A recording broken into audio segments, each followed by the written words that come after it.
Good day, visitors and friends. Today, we are given a good opportunity by the Father in Heaven to discuss a new topic, for which is the reason why man was not created only to eat, drink, and die according to the Bible. In our topic, it gives us the reason why man should not only eat, drink, and die. This should not be the destiny of man. Why is this important? How is this related to our salvation? What are we to do with our own lives?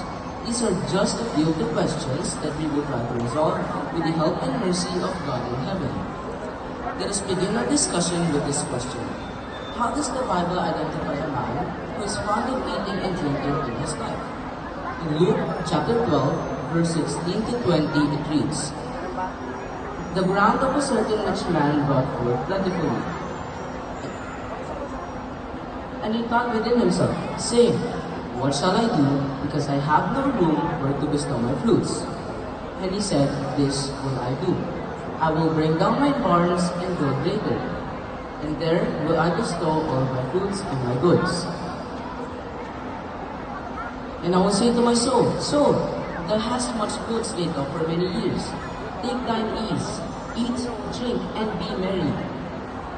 But God said unto him, Thou fool, this night thy soul shall be required of thee. Then whose shall those things be, which thou hast provided?"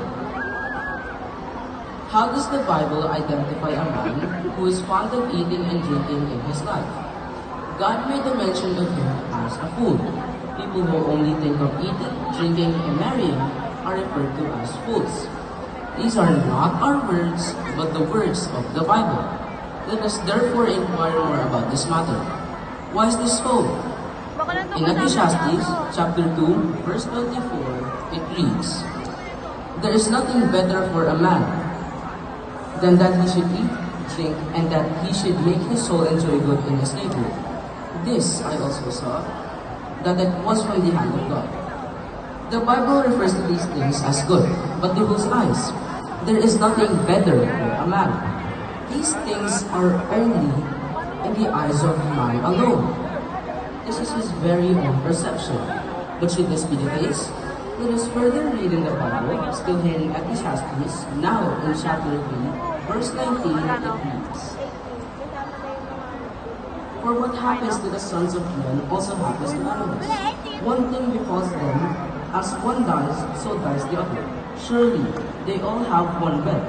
Man has no advantage over animals, for all is vanity." Man who dies after eating, drinking, and marrying alone is no different than a beast. The Bible describes this as having no reminiscence of a beast. Thus we are certain that, biblically speaking, man was not created to eat, drink, and die alone. But before we dwell deeper into this matter, let's further understand the nature of man. What did God give man that made him greater than beast, which then dies after everything is finished? The verse in 1 John chapter 5, verse 20 holds one of the answers, and it reads,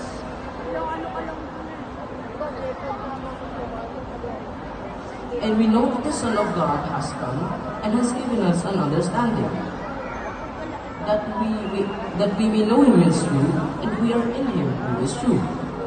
And we are in his Son Jesus Christ. This is the true God and eternal life."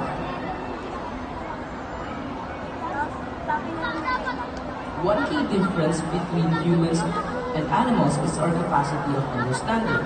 Among species, man was given understanding. For what purpose? That we may know him, that is true. But what is the truth that we should understand? In John, verse 17, chapter 17, it reads, "Sanctify them by truth, thy word is true." There are many truths in the word today. It is true that the President of the Philippines is no other than President Ferdinand Marcos Jr. It is true that the Philippines is still struggling with its economy. It is also the truth that Manny Pacquiao is one of the best boxers that the world has seen today. But are these types of truth the truth that the Bible wishes us to know, that He gave us understanding? Certainly not.